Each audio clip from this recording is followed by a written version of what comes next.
ইরানের সর্বোচ্চ নেতা আয়াতুল্লাহ আলী খামেনিকে লক্ষ্য করে হামলার পর সবচেয়ে বিধ্বংসী প্রতিশোধ অপারেশন শুরু করেছে ইসলামী বিপ্লবী গার্ড কর্পস আইআরজিসি। সর্বোচ্চ নেতা খামেনিকে লক্ষ্য করে আমেরিকা ও ইসরায়েলের হামলার পর তেহরান থেকে দেয়া একের পর এক হুঁশিয়ারি এখন রূপ নিয়েছে সরাসরি সামরিক অভিযানে। তাদের ঘোষণা, এটি শুধু জবাব নয়, চূড়ান্ত প্রতিশোধ। ইসরায়েলের হাইফা ও রামাত ডেভিড বিমান ঘাঁটি থেকে উপসাগরের মার্কিন ঘাঁটি পর্যন্ত ছড়িয়ে পড়েছে আইআরজিসি ঘোষিত ট্রু প্রমিস 4-এর তাণ্ডব। ক্ষেপণাস্ত্র, ড্রোন, ধারাবাহিক বিস্ফোরণে কেঁপে উঠছে তেল আবিব। একের পর এক আঘাতে উত্তপ্ত গোটা মধ্যপ্রাচ্য। সর্বোচ্চ নেতা খামেনি হত্যার প্রতিশোধ নিতে মরিয়া ইরানের ইসলামী বিপ্লবী গার্ড আইআরজিসি, আর সেই প্রতিশোধের আগুনে পুড়ছে বর্বর ইসরায়েল ও মধ্যপ্রাচ্য। ইসরায়েলের হাইফা নৌঘাঁটি, রামাত ডেভিড বিমান ঘাঁটি এবং সামরিক শিল্প স্থাপনাগুলোতে হামলার মধ্য দিয়ে শুরু হয় ট্রু প্রমিজের নতুন ধাপ। আইআরজিসির দাবি, উত্তর ইসরায়েলের কৌশলগত কেন্দ্র হাইফায় নৌঘাঁটি ও সামরিক উঠোনে নির্ভুল আঘাত হেনেছে তারা। একই সঙ্গে জিজরিল উপত্যকায় অবস্থিত রামাত ডেভিড বিমান ঘাঁটি, যা উত্তর ফ্রন্টে ইসরায়েলের অন্যতম প্রধান অপারেশনাল ঘাঁটি, সেটিকেও লক্ষ্যবস্তু করতে সক্ষম হয়েছে খামেনির যোদ্ধারা।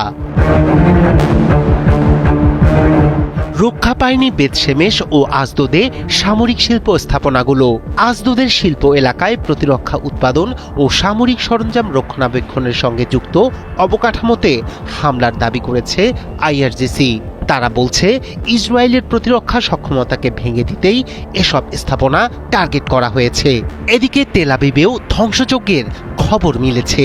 ইসরায়েলি গণমাধ্যম জানিয়েছে, সর্বশেষ ক্ষেপণাস্ত্র হামলায় একটি ভবন পুরোপুরি ধ্বংস হয়েছে এবং নির্দিষ্ট একটি সামরিক লক্ষ্যবস্তুতে সরাসরি আঘাত এনেছে ইরানি ক্ষেপণাস্ত্র। তবে হামলা শুধু ইসরায়েলে সীমাবদ্ধ নেই। ট্রু প্রমিস 4-এর তৃতীয়, চতুর্থ ও পঞ্চম ধাপে আইআরজিসি উপসাগরীয় অঞ্চলে মার্কিন ঘাঁটি ও সম্পদকে লক্ষ্যবস্তু করেছে। কুয়েতের আবদুল্লাহ আল মুবারক বিমান ঘাঁটিতে 4টি ব্যালিস্টিক ক্ষেপণাস্ত্র নিক্ষেপ এবং 12টি ড্রোন হামলার দাবি করেছে তারা। এতে ঘাটের গুরুত্বপূর্ণ অবকাঠামো ধ্বংস হয়েছে বলেও জানানো হয়েছে।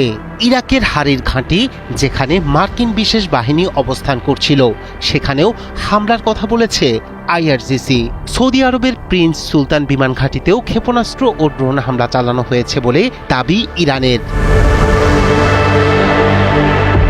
এছাড়া জেবেল আলী বন্দরে গোলাবারুদ পরিবহনে নিয়োজিত একটি মার্কিন জাহাজে 4টি ড্রোন হামলার কথা উল্লেখ করেছে আইআরজিসি। তাদের দাবি, ধারাবাহিক বিস্ফোরণে অচল হয়ে গেছে জাহাজটি। ভারত মহাসাগরে যুক্তরাষ্ট্রের একটি যুদ্ধ সহায়তা জাহাজও কাদির 380 ক্ষেপণাস্ত্রের আঘাতে ক্ষতিগ্রস্ত হয়েছে বলে জানানো হয়। আইআরজিসি বলছে, এই ধাপে ব্যবহার করা হয়েছে আগের চেয়ে আরও উন্নত, নির্ভুল এবং ধ্বংসাত্মক ক্ষেপণাস্ত্র। তাদের হুঁশিয়ারি, পরবর্তী ধাপ হবে আরও শক্তিশালী। খামেনি হত্যার প্রতিশোধ নিতে মরিয়া আইআরজিসির এই অভিযানে পরিস্থিতি কোন দিকে গড়ায়, সেদিকেই তাকিয়ে পুরো বিশ্ব। রায়হান কবির, শুভ্র, ৭১।